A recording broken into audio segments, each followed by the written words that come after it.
profundizar en Cristo, el fin de la ley. Recuerden que nuestro texto base es Romanos 6:14.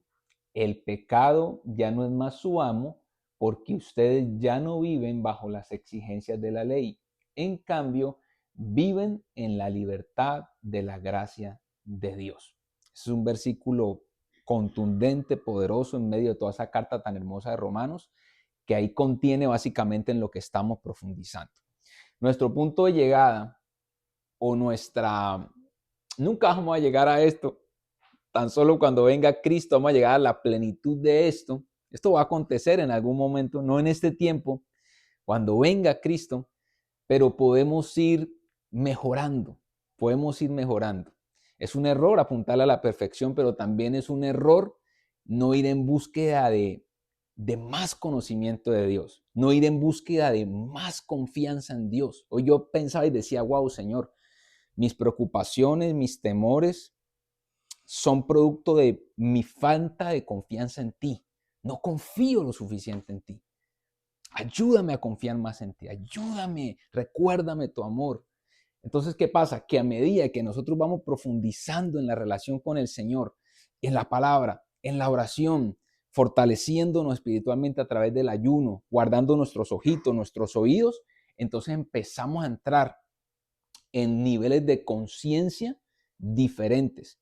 Porque, insisto, su amor no varía, su amor es el mismo. Él tiene el control. Entonces, cuando estamos fortalecidos espiritualmente, somos conscientes de esa realidad que vivimos en Cristo. Y por lo tanto, entre más confianza, pues nos gozamos más en Él, nos deleitamos más en Él. Y por consiguiente, todo lo que hacemos es una respuesta a lo que vivimos en Él. Entonces, eso es algo que ese es como el objetivo, ir creciendo y que aparte es la misión de Fuente de Vida. Conoce, disfruta y sirve a Dios. Esa es la misión. ¿Ok? Ese es el cómo, el qué, el cómo y el qué. Vamos entonces a parecernos más a Cristo, porque Cristo conocía a su Padre, Cristo se deleitó en su Padre y Cristo sirvió a su Padre, era el siervo de Jehová. Entonces, cómo parecernos más a Cristo y cómo hacerlo todo para la gloria de Él y cómo esperarlo con anhelo y expectativa. Es como que, ay, este deleite que estoy viviendo, sé que en este momento es limitado, es condicionado por mi realidad humana, por mi naturaleza caída, por el pecado, por las tinieblas que hay en la tierra, pero hoy esto yo lo quiero disfrutar a totalidad. Ya, ¿no? Ya estoy cansado de la tierra, estoy cansado de todo esto, estoy cansado de mí, te quiero disfrutar. Y ahí es donde la venida de Él toma un anhelo y una pasión en nosotros. Entonces, este es el objetivo. Y bueno, este fue el repaso que hicimos. Esto es lo que hemos venido estudiando, pero bueno, no quiero meterme ahí porque duraría bastante tiempo. Básicamente eso es lo que hemos estado estudiando, profundizando, estos conceptos tan hermosos. Vamos a entrar entonces en Cristo, el fin de la ley. Recuerden que el nuevo pacto se inauguró en la cruz, en el momento que Cristo dijo, consumado es, ahí ¡pum!, se inauguró el nuevo pacto. En la era de la iglesia, esa bendición, esa promesa del nuevo pacto se aplicó. En la iglesia viene la aplicación. En la cruz, la inauguración. En la iglesia, la aplicación. Y en la segunda venida viene la consumación de esa promesa tan preciosa. De esa interconexión de todos los pactos. A Abraham Dios le dijo, serán bendecidos en todas las naciones. Viene el cumplimiento de eso a totalidad. A Moisés le dijo, reino de sacerdotes, nación santa, especial tesoro, esa plenitud de esa promesa en la segunda venida. El pacto davídico, tendrán un gobierno perfecto, ahí está en Jesucristo como el gobernador de la tierra. Y por supuesto Jeremías 33, que es el pacto, relación sin obstáculo con el Señor en la segunda venida, que es el nuevo pacto ya consumado. Entonces entremos en este tema de Cristo, el fin de la ley, y vamos entonces a leer Romanos 10:4. Porque el fin de la ley es Cristo para justicia a todo aquel que cree. Romanos 10:4. Entonces recordemos que la ley, el pacto mosaico, es dado por Dios a Moisés. Le entrega 613 leyes, un compendio, un compacto de un grupo de leyes. Para entenderla mejor, nosotros las categorizamos, pero era un conjunto completo, las categorizamos en ceremoniales, en civiles, en morales. ¿Ok? Y básicamente, entre varios textos que Dios le habla a Moisés, en Éxodo 19, 5 y 6, parafraseando, Dios le dice a Moisés, diles que si obedecen todas las leyes, sin falla alguna, ellos serán mi especial tesoro, ellos serán reino de sacerdotes y ellos serán una nación santa en la tierra. Entonces, ¿cuál es el principio de la ley? Que si lo hago y lo hago bien, soy especial para Dios. ¿Cuál es el principio de la ley? Que si no tengo fallas, si soy intachable, entonces hago parte del pueblo de Dios. Soy tenido en cuenta, soy aceptado, Dios está conmigo, soy especial para Él, soy amado. Ese es el principio de la ley. Si obedecen, esto. Si no obedecen, no. Ese es el principio de la ley. Pero resulta que incluso Salomón, no me acuerdo el texto, pero Pablo lo cita y dice que Salomón dice que no hay justo alguno. No hay justo. Dice, no hay uno. Pero Pablo exactamente en Romanos 3:20 dice que por las obras de la ley ningún ser humano será justificado. Eso está claro, ningún ser humano. No hay manera de que alguien pueda llegar a obedecer todo el pacto, todas las 613 leyes, en todo momento, en toda circunstancia de la vida. No, no hay nadie. Nadie puede ser justificado a través de eso que estableció el Señor, porque eso fue una norma que estableció el Señor. Por lo tanto, entonces, toda la humanidad entra con el veredicto culpable por no obedecer a esa ley, por lo tanto, pues está directamente a la condenación. Pero en Cristo, primera de Pedro 2:9, ya después de la cruz, ya entrado el nuevo pacto, Pedro dice algo hermoso. Ustedes son, hablándole a los creyentes, linaje escogido, real sacerdocio, nación santa, pueblo adquirido para posesión de Dios, a fin de que anuncien las virtudes de aquel que los llamó de las tinieblas a su luz admirable. Entonces, allá se da cuenta cómo Pedro establece una identidad permanente, inamovible. ¿Ok? En el anterior pacto, si lo hacen, son eso. Ya Pedro le dice a los creyentes, ustedes son. Ustedes son. Ustedes son reino de sacerdotes, nación santa, pueblo escogido. Su identidad es inamovible. Cristo la hizo inamovible.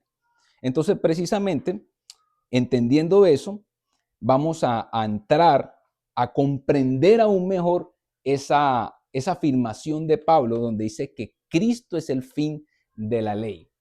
Y para eso tenemos que irnos al Sermón del Monte, porque resulta que ahí Jesús, ustedes lo pueden ver, que el título, por lo menos en la versión Reina Valera 60, dice Cristo y la ley. Él habló sobre la ley y él habló sobre cuál era lo que él iba o la relación entre él y la ley. Habló cosas muy hermosas.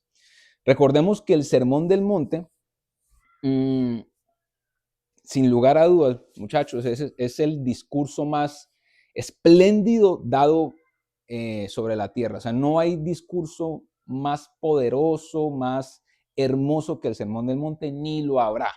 ¿Ok?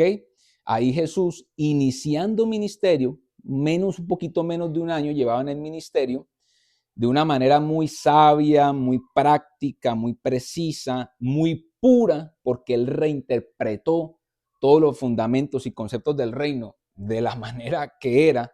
Él entonces comparte el Sermón del Monte, pero en ese momento fue un sermón muy controversial y muy confuso para los oyentes, completamente confuso. Pero ahorita, por la revelación completa de la palabra, podemos llegar a comprenderlo mejor. Así que vamos a leer Mateo 5, del 17 al 20, porque ahí hay cosas maravillosas y vamos a ir aterrizándolas para avanzar. Dice, no penséis, aquí, que he venido, palabras de Jesús, no penséis que he venido para abrogar la ley o los profetas. No he venido para abrogar, sino para cumplir. Porque de cierto os digo que hasta que pasen el cielo y la tierra, ni una jota ni una tilde pasará de la ley hasta que todo se haya cumplido. De manera que cualquiera que quebrante uno de estos mandamientos muy pequeños y así enseña a los hombres, muy pequeño será llamado en el reino de los cielos. Mas cualquiera que los haga y los enseñe, éste será llamado grande en el reino de los cielos. Porque os digo que si vuestra justicia fuere mayor que la de los escribas y fariseos, no entraréis en el reino de los cielos. Así que comencemos por el verso 17, analizando unas palabras claves que nos van a dar claridad de lo que estaba diciendo Jesús. Jesús inicia diciendo, no penséis que he venido para abrogar la ley o los profetas. No he venido para abrogar, sino para cumplir. Ahí la palabra, y la pueden ver en la guía de estudio, en griego es la palabra katalio. Esa palabra quiere decir desconectar, desunir, desligar, disolver, destruir. Es decir, Cristo está diciendo, yo no he venido a disolver la ley, yo no he venido a destruir la ley, yo no he venido a desligarla, yo no he venido a desconectarla. ¿Y por qué en ese punto cabía la aclaración de Jesucristo? Porque resulta que en ese momento la ley mosaica definitivamente era una carga para el pueblo. ¿Por qué? Porque como lo hemos estudiado, la ley revelaba, hacía evidente el pecado, potencializaba y capturaba al humano.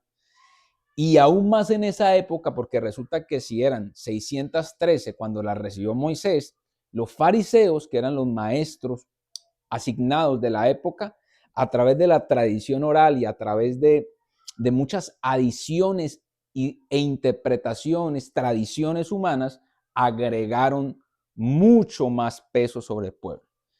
Entonces, ¿qué pasó?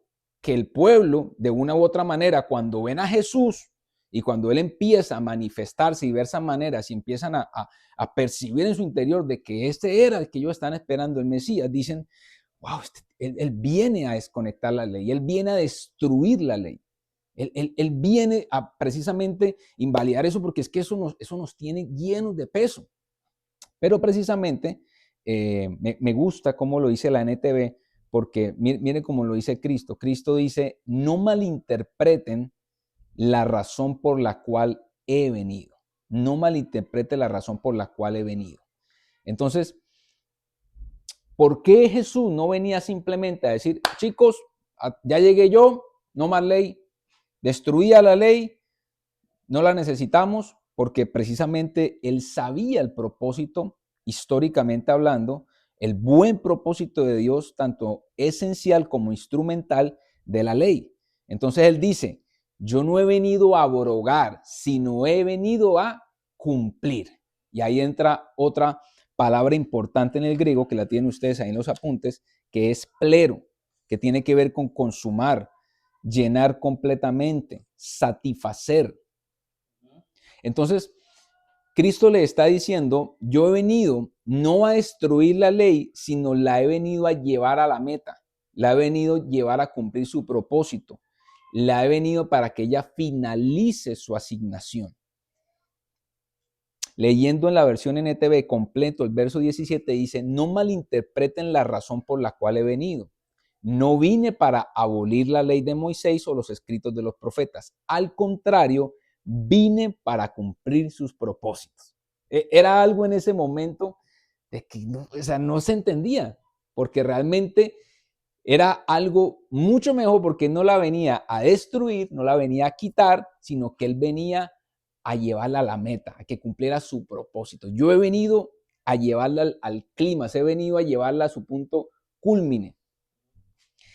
En el verso 18 continúa la escritura diciendo, porque de cierto os digo que hasta que pasen el cielo y la tierra, ni una jota ni una tilde pasará de la ley hasta que todo se haya cumplido. Ahí la palabra cumplido es muy diferente a la anterior. Ahí la palabra cumplido es en el griego ginomai, que quiere decir llegar a ser, realizarse, de promesa a realidad, acontecer.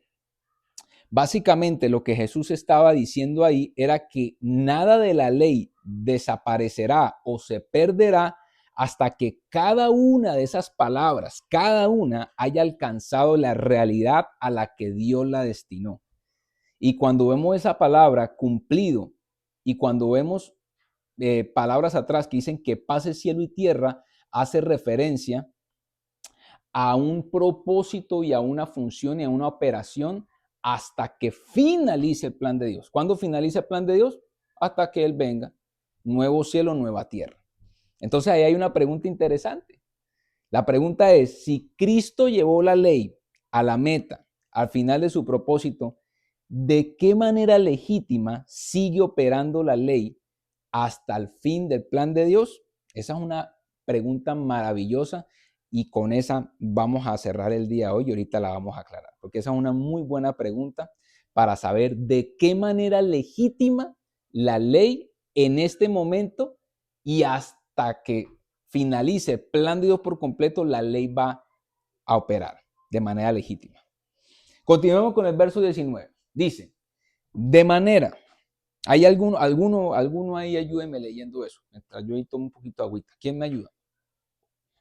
De manera que cualquiera que quebrante uno de estos mandamientos muy pequeños y así enseña a los hombres, muy pequeño será llamado en el reino de los cielos.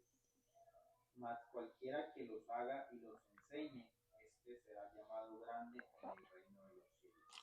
Amén. Entonces ahí está claro. Un mandamiento quebrado, pequeño en el reino de los cielos y estás de una u otra manera fuera. De una u otra manera no, fuera. Un mandamiento.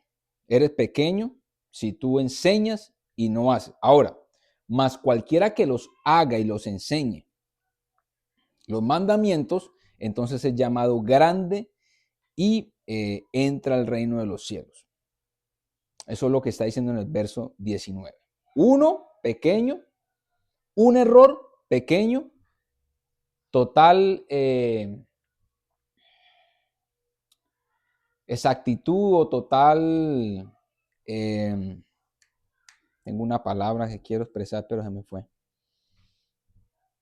Completa efectividad a la hora, esa no es la palabra, pero total efectividad a la hora de llevar a cabo la ley, entonces es llamado grande. Ahora, verso 20, y ahí es donde entra entonces un verso importante. Porque os digo que si vuestra justicia no fuere mayor que la de los escribas y fariseos, no entraréis en el reino de los cielos. Es decir, Cristo básicamente está diciendo, ustedes necesitan que alguien les haga la tarea. Ustedes necesitan una justicia mayor que la de los escribas y fariseos. Necesitan que alguien se encargue de eso. ¿Y cuál era la justicia a la cual se refería Jesucristo de los escribas y fariseos? La justicia propia, la justificación propia en la cual vivían el sistema religioso. Y para eso vamos a analizar y a leer la parábola del buen samaritano, que ahí está de manera clara y contundente cuál es de una u otra manera el principio de la ley o el principio mejor de alguien gobernado por la ley y cuál realmente era el mensaje que Cristo quería transmitir a lo largo de esta parábola tan conocida. Vamos a leer en Lucas 10. Compita, ayúdame por lo menos leyendo el 25 y el 26. Dice, llega aquí un intérprete de la ley, se sentó y dijo para probarle, maestro, ¿qué cosa heredaré? ¿Haciendo qué cosa heredaré la vida eterna? Y él le dijo, ¿qué está escrito en la ley? ¿Cómo lees? Aquel respondió, dijo, amarás al Señor tu Dios con todo tu corazón, con toda tu alma, y con todas tus fuerzas, y con toda tu mente, y a tu prójimo como a ti mismo. Y él le dijo, bien, has respondido, haz esto y vivirás. Pero él, queriendo justificarse a sí mismo, dijo a Jesús, ¿y quién es mi prójimo? Perfecto. Un maestro, un tipo, un intérprete de la ley, le dice, maestro, ¿cómo heredo la vida eterna? Y le dice, ¿qué está escrito en la ley? El hombre sabía la ley y efectivamente respondió muy bien. Dijo, no, pues amarás al Señor tu Dios con todo tu corazón y amarás a tu prójimo como a ti mismo. Cristo les dice, haz esto y vivirás. Hazlo y vivirás, tienes vida eterna, hazlo. Pero entra el verso 29, donde entonces, de una u otra manera, este intérprete de la ley, en vez de decirle, oye, no puedo hacer eso. Ahí, obviamente, Jesucristo le hubiera dicho, bingo, entendiste, no puedes, necesitas ayuda. No, él dice que se pretendió o él quiso justificarse a sí mismo y le dijo, ¿y quién es mi prójimo? Esa era la tendencia y es la tendencia de nosotros de reinterpretar la palabra de Dios, a ver cómo la ajustamos a nuestra conveniencia. Y el fariseo era lo mismo en ese momento. E inmediatamente cuando Cristo le dijo, haz esto y vivirás, él dijo, yo no hago eso, pero déjame, vamos a interpretar que mi prójimo es el combo mío. Entonces, pero mi prójimo no es el uno, el otro, aquel, no, ese pecador no, la adúltera aquella no, el recaudador, ese no es mi prójimo es el sumo sacerdote, mi prójimo es mi compañero de salón de clases, ahí, ese es mi prójimo. Entonces ahí él quiso justificarse a sí mismo y Cristo le cuenta una historia que ustedes la conocen, del verso 30 a 36, no lo vamos a leer, pero en el verso 37 le dice Jesús, vamos a leer aquí rápidamente, para no inventar aquí, ¿verdad? Le cuenta la historia, ¿sí recuerdan la historia? ¿Verdad?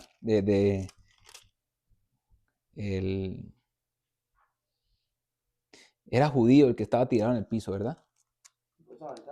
Sí, judío el que estaba tirado en el piso, pasó el sacerdote, pasó el otro ministro, ¿y quién pasó? Un samaritano. Samaritano, que ustedes saben que eran enemigos, y el samaritano lo ayudó, renunció al yo en todo para atender y socorrer a su enemigo en todo aspecto. Ahí el hombre, según esa historia, esa parábola, aplicó el amarás a tu prójimo como a ti mismo. Entonces, en el verso 36,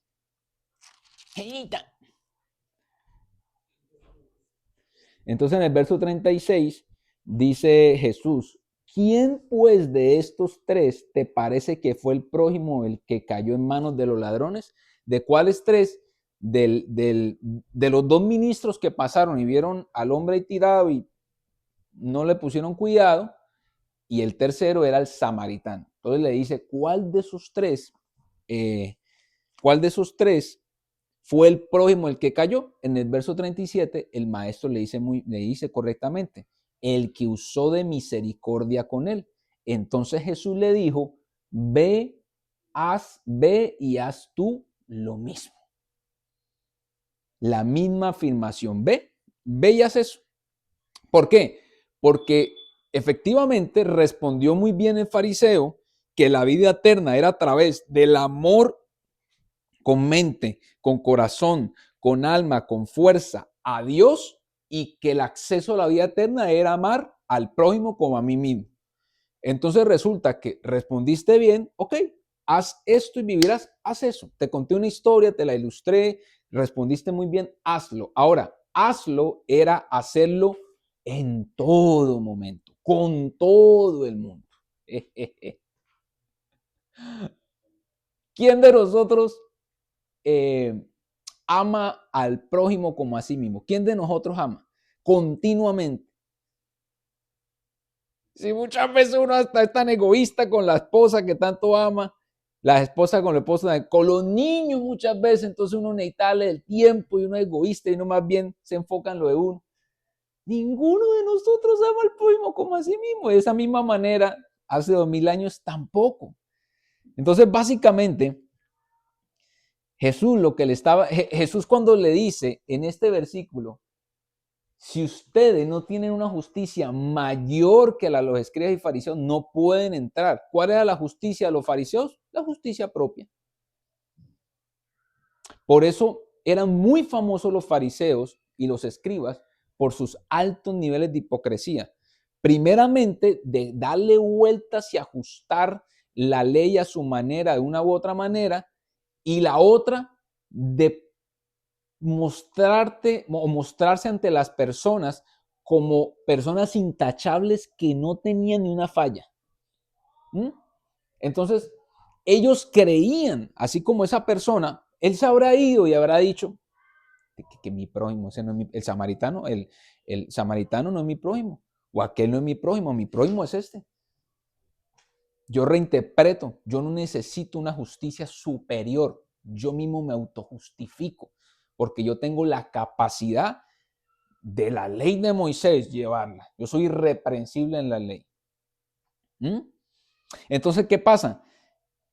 Que Cristo les dice, necesita una justicia mayor. En ese momento necesita una justicia mayor, y precisamente es donde nosotros tenemos que entender, y ahorita vamos a seguir profundizando, en que nosotros actualmente como creyentes, porque cada uno de nosotros hemos creído en la obra consumada de Cristo, entonces nosotros ya no estamos bajo ese principio en la cual la norma es, si obedeces, eres amado, si obedeces, eres bendecido. No, resulta que nosotros no teníamos ni tenemos la capacidad de llevar a cabo esa norma, de guardar absolutamente todo. Entonces ahí es donde entra la cruz, entra Cristo y pone fin a ese yugo de la ley, y nosotros ahorita entonces vivimos bajo la gracia. Hay que recordar de que Jesús nació y vivió bajo la ley, pero en la cruz cumplió todos los requisitos de la ley para que podamos vivir bajo la gracia. Vivir en la gracia significa que la manera de amar a Dios cambió al 100%. Cristo resumió en 2 mandamientos: amarás al Señor tu Dios con todo tu corazón, con toda tu alma, con toda tu mente, y amarás a tu prójimo. Entonces, ¿qué pasa? Que antes de Cristo, bajo la ley, el amor a Dios estaba condicionado por la actividad que hacían en su propia fuerza, pero continuaban fracasando en cumplir con el primer mandamiento de amar a Dios sobre todas las cosas por causa de la debilidad de la carne. Esa era la carga que tenían ellos en ese momento. Eso era terrible, tenía que ser muy frustrante. Tú de una u otra manera tener la promesa, pero no poder de una u otra manera. Y ahí es donde ellos tenían que hacer continuos sacrificios y había una cantidad de cosas que tenían que hacer. Y para rematar, llegaron los fariseos y pusieron más leyes, era más carga. Dios mío, no podemos con esto. Pero en la gracia se cambia el tener que lograr cosas por recibir las cosas. Ahora nosotros, los hijos de Dios, le amamos porque hemos recibido su amor. Ahora amamos más a Dios, no por nuestro esfuerzo personal, sino porque descansamos en la verdad de que somos amados por Él. El amor de Dios por cada uno de nosotros es más grande que la ley, es más grande que el primer mandamiento. Y precisamente el apóstol Juan lo dice en 1 Juan 4:19. Nosotros amamos a Dios porque Él nos amó primero. ¡Qué hermoso! Nosotros amamos a Dios porque Él nos amó primero. Entonces, nuestra mayor necesidad no es amar más a Dios, sino entender cuánto Él nos ama. Si nosotros entonces caminamos a esta altura de la vida, bajo el yugo de la ley, bajo el yugo de esas condiciones, nosotros vamos a vivir que no nos alcanza nunca. Nosotros de una u otra manera vamos a pegar los 10 mandamientos en la cocina, ¿verdad? ¡Ra! Y resulta que yo no mato. Y yo no mato, yo no soy un asesino. Yo no soy como ese que anda por las noticias ahorita, yo no soy como aquel, yo no soy como aquel. Y me puedo cerrar un ojo así y no ver el resto, un ejemplo. Y andar así. Mira, yo calladito en mi cama, yo calladito manejando en mi carro, yo voy a saber de que no doy la talla. Por más de que ponga cara espiritual, por más de que le haga tantas cosas para Dios, por más de que esté miércoles, domingo, por más de que le lleve comida a todas las personas, por más de que quién sabe qué haga, y todo el mundo diga, wow, ese hombre sí es irreprensible, ese hombre es un hombre de Dios. Yo en el fondo sé que me quedo corto conforme a lo que es la santidad de Dios. Pero si yo soy entendido y mastico esto y retroalimento en estos conceptos, entonces yo cuando voy a orar no me enfoco en mis limitaciones ni en mis condiciones, sino en su amor incondicional y perfecto en mí. Y entrar directamente, ahí es donde yo no sé si ustedes, a mí me pasa continuamente. Esto lo estamos estudiando y lo sabemos, pero cuando yo entro y sé que tal vez, sobre todo con la gente que vivimos, fui tal vez descortés con Angelita, tal vez fui grosero con mi esposa, o tal vez no fui atento, cometí un error. Cuando voy a orar, claro que mi alma, mi carne, que es contra el espíritu me dice, oye, eres amado, recuerda la cruz, pero mi carne me dice, acuérdate de lo que hiciste ayer. Entonces entra una guerra continua entre carne y espíritu.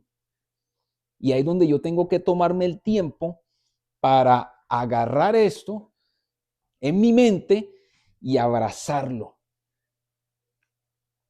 Yo tengo luego les hablo de Tetelestai, pero me compré esta manillita que dice consumado es, que fue la última palabra de Jesucristo cuando antes de expirar, y ahí entró el nuevo pacto. Él entregó, dijo, está pago todo. Continuamente tengo que estar en la palabra. Yo me aferro a la cruz. Ya no vivo yo, Cristo vive en mí.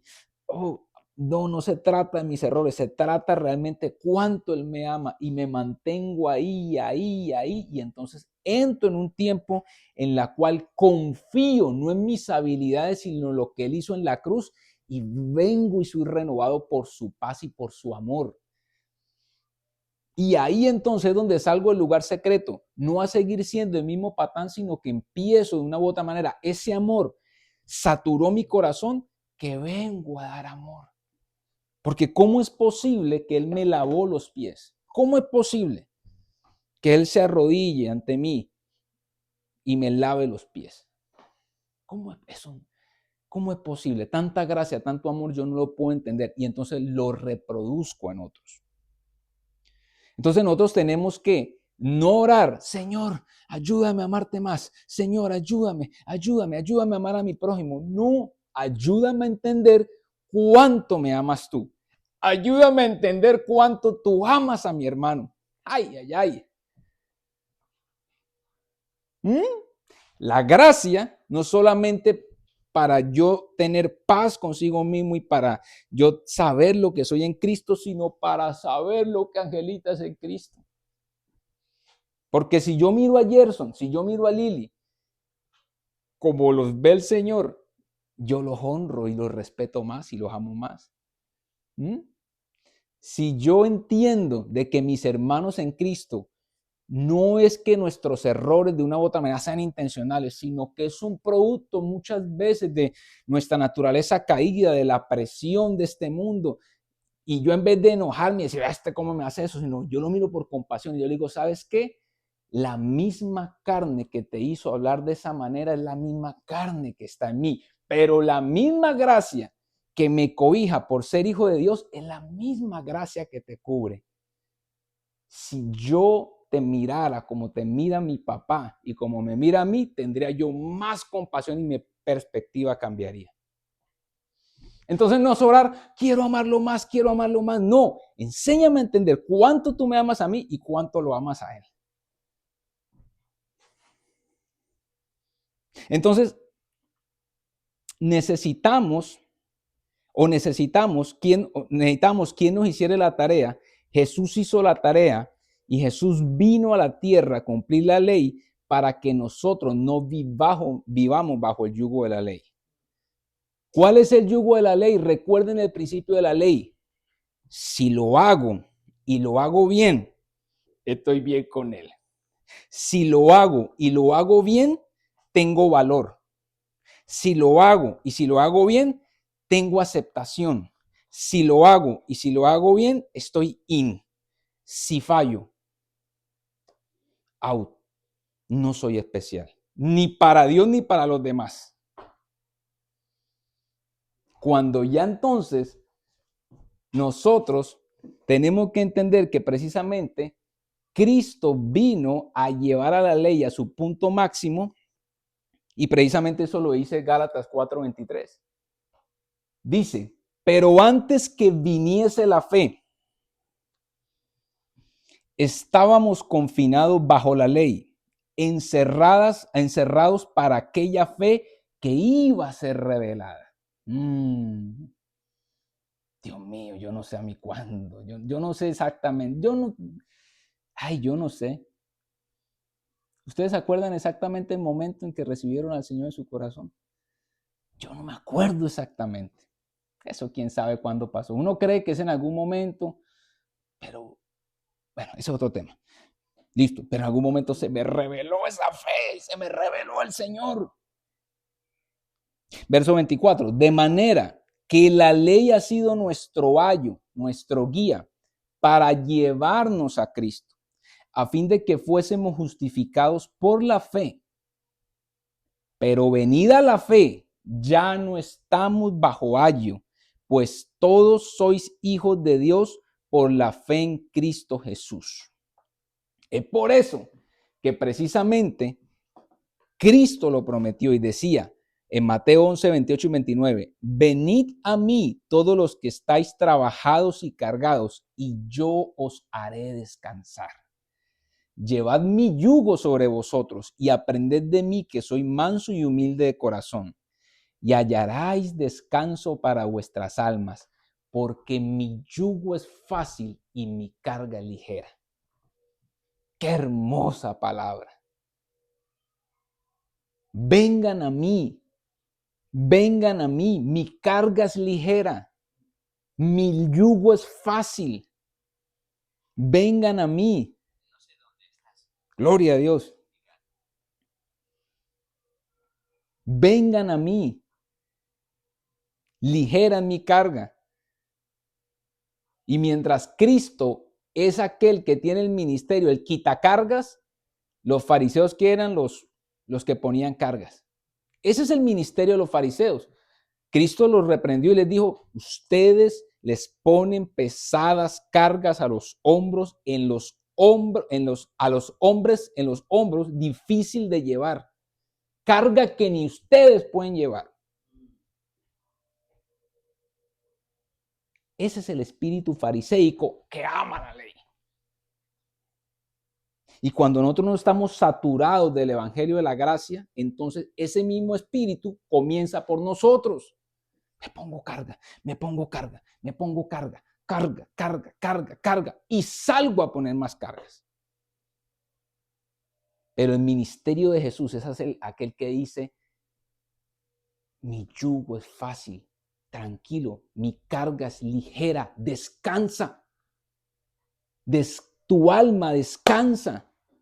No tienes por qué tener miedo, no tienes por qué tener tristeza, no tienes por qué tener afán por lo que va a pasar, no tienes por qué tener temor. Descansa, descansa.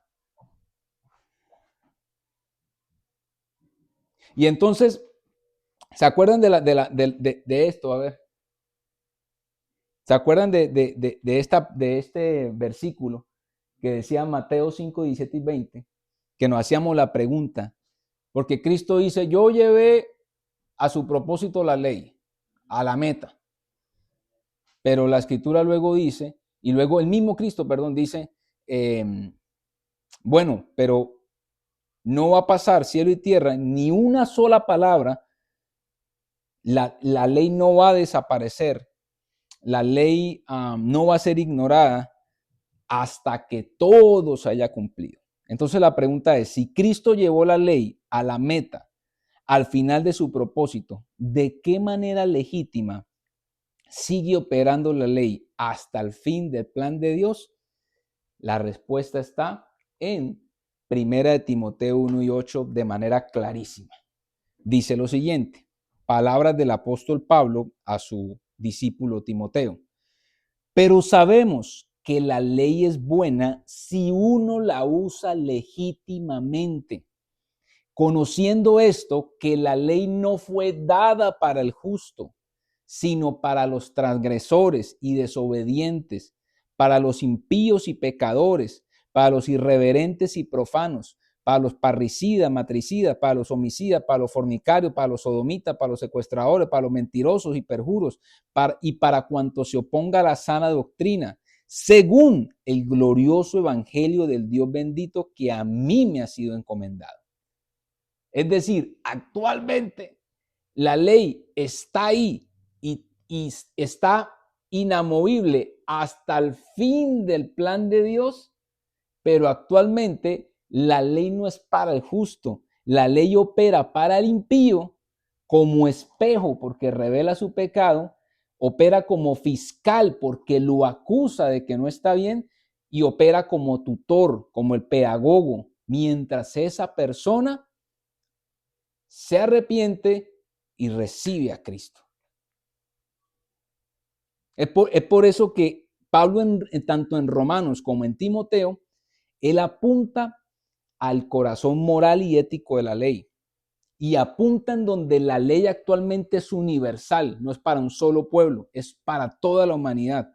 Y precisamente cuando vemos esos diferentes pecados, hacen referencia al corazón o a diferentes puntos del decálogo, de la ley moral, de los 10 mandamientos.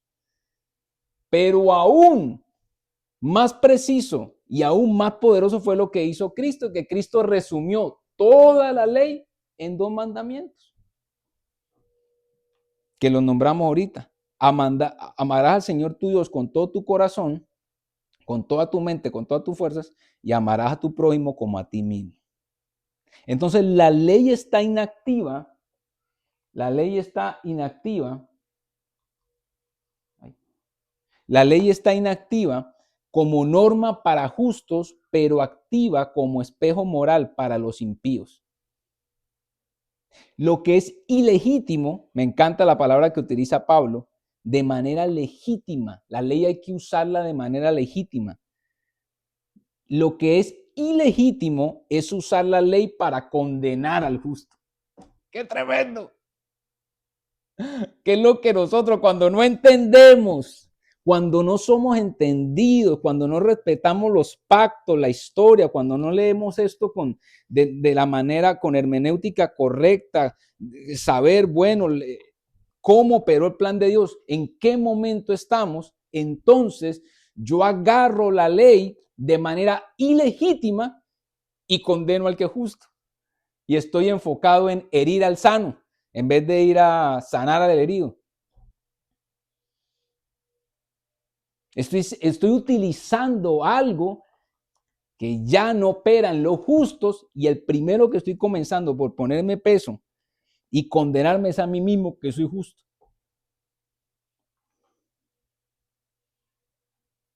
Mira, a mí me ha pasado, uno de los pensamientos, no un comportamiento, es un pensamiento que empieza a invadir nuestro corazón, nuestra mente, cuando empezamos a meditar en esto y el Espíritu Santo empieza a tocar, disfruta de mi gracia, disfruta de mi gracia, disfruta, tranquilo, es que yo me empiezo a sentir mal por sentirme bien. Es que yo me empiezo a sentir culpable por no sentirme culpable. ¿No le ha pasado? Es que no me siento bien de sentirme bien. Es que me siento como medio culpable por no sentirme culpable.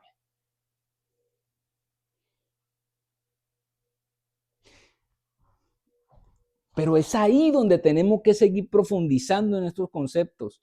Es ahí donde tenemos que entender, una vez más, de que Cristo, como lo dice el libro de Romanos, es el fin de la ley. Es el fin de la ley. Y que la ley no es para los justos, es para los impíos. A los justos que nos corresponde descansar y deleitarnos en Él. Y por consiguiente, a través del poder del Espíritu Santo, experimentamos una vida de transformación a la imagen del Hijo y no una vida de hipocresía cargando peso y poniéndoselo a otros. Cristo, el fin de la ley. Y cierro con esto. Juan Carlos, ¿y de qué manera yo puedo aplicar esto en mi vida?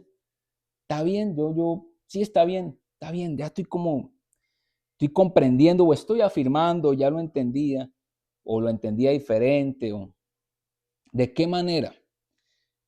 Primeramente, me gusta mucho, como lo leí en un libro, de que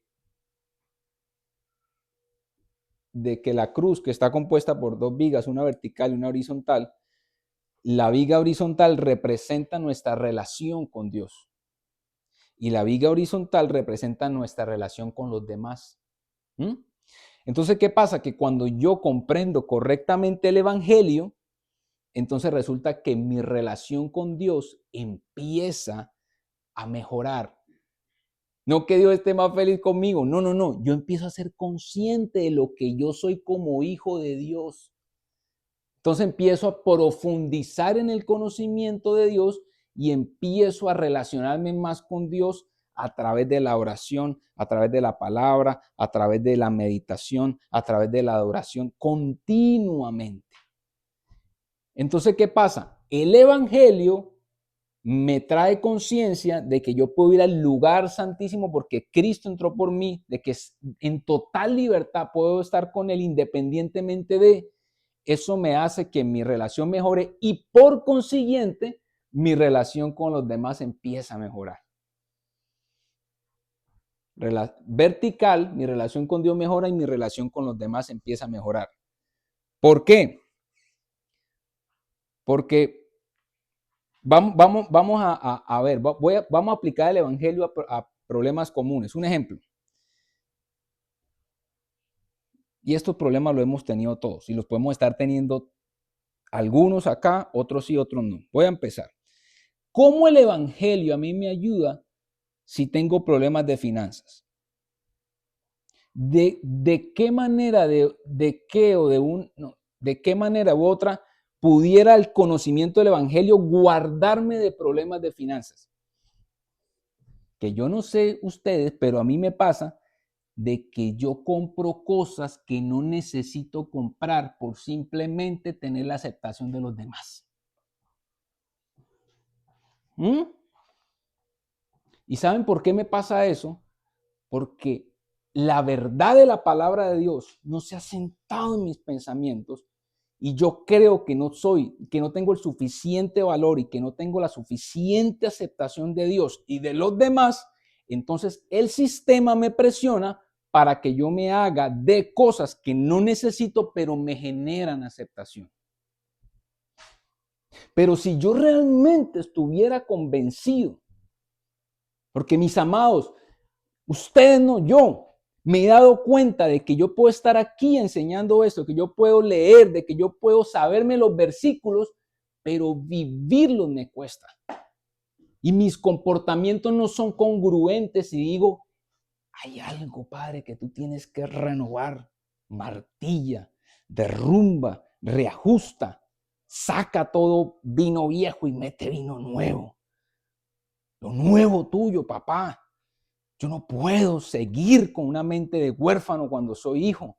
Yo no puedo seguir, Padre, con tanto amor, con tanta pasión que tú tienes por mí, andar de una u otra manera perturbado por la aceptación del sistema, de las personas del mundo. No puedo. Entonces, yéndonos a problemas de finanzas, muchas veces si analizamos la intención de cosas que compramos que no necesitamos, que nos enculebraron, dirían los colombianos, a los mexicanos nos endrogaron, es por aceptación. Falta de entendimiento del evangelio. Ahora, sigamos en el mismo problema de las finanzas.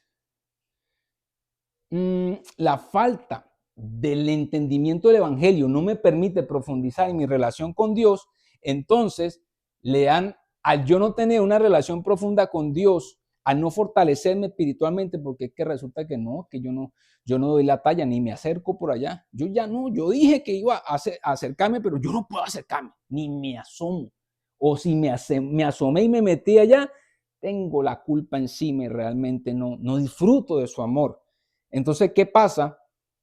Cuando no estoy fortalecido espiritualmente, entonces mi carne toma control y mi carne resulta que carece del fruto del Espíritu, entre varios, que uno es la templanza. Y si nosotros sin templanza somos presa fácil de ser consumidores y de comprar lo que no necesitamos. Porque como no comprendo el evangelio, o lo conozco y lo entiendo, pero necesita que se afirme en mi corazón, entonces yo resulta que no tengo suficiente pasión y ardor por el Señor. Entonces de una u otra manera estoy bajo la influencia de mi carne y la carne no tiene templanza para nada. Entonces, ¿qué pasa? Que yo puedo hacer ajustes en mi presupuesto y puedo hacer planes, pero a la hora de la práctica no tengo templanza y llego y rayo y rayo y rayo, y al final de cuentas tenemos problemas. Eso en mi casa pasa. ¿Qué pasó? Pero si nos sentamos, hicimos cuenta y miren, ahorita voy con los problemas de matrimonio, el evangelio. ¿Qué culpa suya? No suya. Esta es ella que no gasta. Un día esto la cámara, un día esto vamos a ver los videos de las reuniones presupuestales con la élite. Ay, no hay cámara. Bueno, entonces ahora voy a entrar porque lo que quiero es cerrar. Ay, padre. Dios mío, perdóneme que me fui, me pasó el tiempo. Con los problemas del matrimonio. ¿Por qué la falta del evangelio o la falta de entendimiento del evangelio produce competitividad? Y ahí para cerrar ya.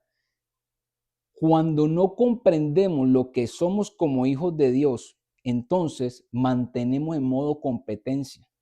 Cuando nosotros somos competitivos, es un clamor en nosotros que dicen, necesito ser mejor.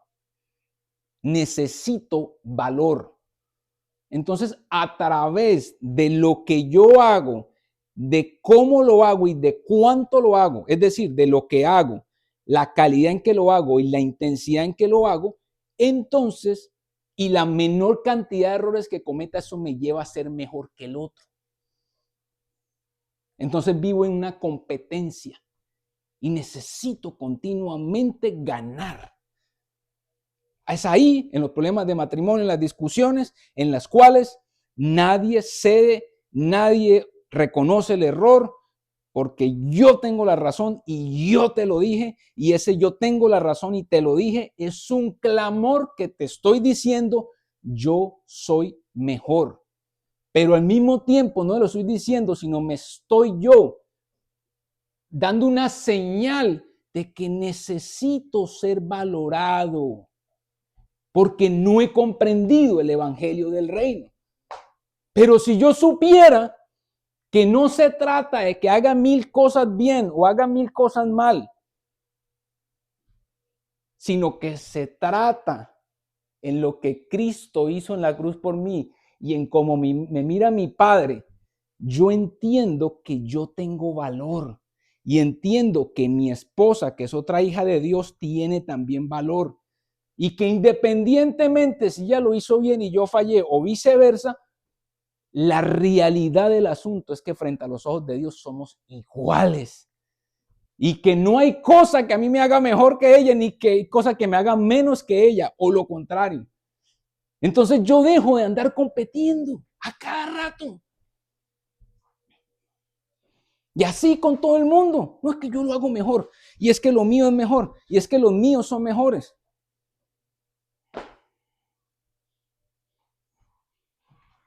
Las relaciones con los demás, las discusiones, son falta de entendimiento del evangelio. Son falta de entendimiento en mi identidad. Eso es, no es más. Entonces, muchachos, si yo eso que estamos hablando, que estamos estudiando continuamente, yo lo abrazo. No, solamente un toquecito, no, continuamente, Señor. Y ahí, eso se va afirmando y yo sé lo que soy en el Señor. Y yo no ando preocupado porque me equivoqué. Perdón, ya, fallé, ya, mi error no me hace menos. Ni ando preocupado porque me digan que lo hice bien.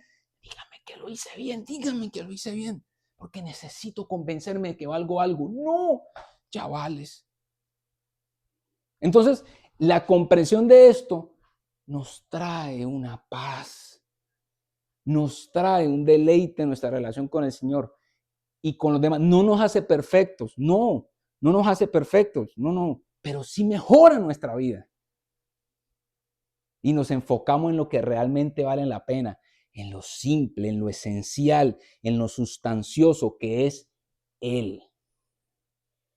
Que es Él. No hay nada que traiga más gozo y paz al corazón que entender lo que somos en Él y cuánto nos ama Él. Y tenemos que, hoy cerramos ya el tema de la ley, no vamos a volver a tocar la ley, pero tenemos que comprender que no podemos seguir a esta altura con la mente puesta en si lo hago bien, estoy bien. Si lo hago mal, estoy mal. Si lo hago bien, soy aceptado por Él y por los demás. Y si lo hago mal, no. Y ahí es donde nosotros, por eso es tan importante la meditación, la introspección. Porque aquí rápidamente nosotros decimos, amén, sí, ojalá lo escuche bien, ojalá Juan Carlos aprendiera eso que está diciendo, que es que lo veo grave. Aquí nos damos cuenta. Pero en el lugar secreto, con calma, checando mis palabras y mis comportamientos y mis pensamientos. ¿Yo por qué reaccioné así? ¿Y yo por qué hice eso? Padre, dime Espíritu Santo. Sí, hijo, sí, esto, aquello, papá. Ok, ayúdame. Y empiezo a ser transformado genuinamente. Y empiezo a disfrutar y digo, aquí estoy. Sé que fallé, pero me basta tu gracia. Sé que no lo hice bien, pero me basta tu gracia. Y sé que estás conmigo. Y eso, por defecto, nos va a llevar a una santificación, que es el tema en el que vamos a entrar la próxima vez. La próxima vamos a entrar en por qué el apóstol Pablo durante 2 veces a los Gálatas y a los romanos les dice, cuando les digo que sean libres en Cristo, no les digo que perseveren en el pecado. Él hace la aclaración porque se puede malinterpretar que todo lo que él martilló, ustedes lo ven que parece un disco rayado el apóstol Pablo. Parece un disco rayado, en Romanos, Gálatas. Pero él hace la aclaración y dice, ustedes ya no son instrumentos de iniquidad, son instrumentos de justicia. Ustedes ya no son esclavos del pecado, ahora son esclavos de una vida recta. No ofrezcan sus miembros a la iniquidad, sino a la justicia. Entonces vamos a ver cómo tenemos que ser instrumentos de justicia, pero no basados en el, me van a pegar, no basados en el, tengo que portarme bien. No. ¿Cuál es la fuente correcto y el origen de yo ser un instrumento de justicia. Así que vamos a orar. Padre, gracias, Señor. Gracias por tu palabra, gracias por tu amor. Ay, Señor, tú conoces nuestro corazón y tú conoces realmente lo que creemos. Padre, tu evangelio es tan hermoso. Señor, tu palabra dice que no desechemos la gracia porque por demás entonces tú fuiste a la cruz. Señor, no es posible que tus lágrimas y tu sudor en Getsemaní, que el dolor de cada latigazo, no es posible que te desfiguraron, no es posible que te escupieron, no es posible, Señor, que te hiciste hombre, no es posible que te convertiste en uno de nosotros siendo el Rey del universo, que hiciste todo eso por nosotros para que nosotros desechemos la gracia por nuestra falta de entendimiento. Espíritu Santo, tú conoces cada segundo desde que nacimos hasta ahora. Tú conoces en el ambiente que fuimos criados. Tú conoces cada libro que leímos. Tú conoces cada conversación. Tú conoces los consejos de nuestros abuelos, de nuestros familiares, de los que consideramos que estaban bien. Y tú sabes que ellos formaron nuestra manera de pensar. Pero yo te pido en el nombre de Jesús que ahora, Señor, entre tu maravillosa gracia, que tu palabra como espada de doble filo entre realmente a cambiar y alterar. Saca en el nombre de Jesús toda contaminación de nuestra creencia, Señor. Cambia todo entendimiento enceguecido, terco, nublado, Señor, y abre el entendimiento para que podamos vivir. Señor, no podemos ser como tú, pero queremos imitarte, Jesús. Queremos realmente tener esos tiempos tan hermosos que tú tenías en el Monte de los Olivos, en el jardín, cuando te apartabas, cuando estabas con los muchachos ahí, ese nivel de paz. Queremos aprender a dormir en medio de la tormenta, pero solamente lo vamos a poder hacer si tú nos convences de esa maravillosa verdad en ti. Ayúdanos, Señor. Danos un hambre por tu palabra. Danos un hambre por tu palabra, Señor. Llénanos de tus promesas y de tu verdad para que podamos ser testigos contundentes y para que podamos ser quitadores de carga, Señor. Para que podamos martillar tanto legalismo y tanto libertinaje, tanta basura, tanto pecado oculto. En el nombre de Jesús, Padre, remueve de nuestras vidas toda inmundicia, toda obra de la carne. Remueve nuestras inmundicias, de nosotros mismos, perdón, Señor. Remueve todo legalismo. En el nombre de Jesús, para que podamos ayudar a los demás, Señor. Empieza por nosotros. Te lo pedimos, Espíritu Santo. En el nombre de Jesús. Amén y amén. Gloria a Dios. Aleluya. Bueno, mis amados,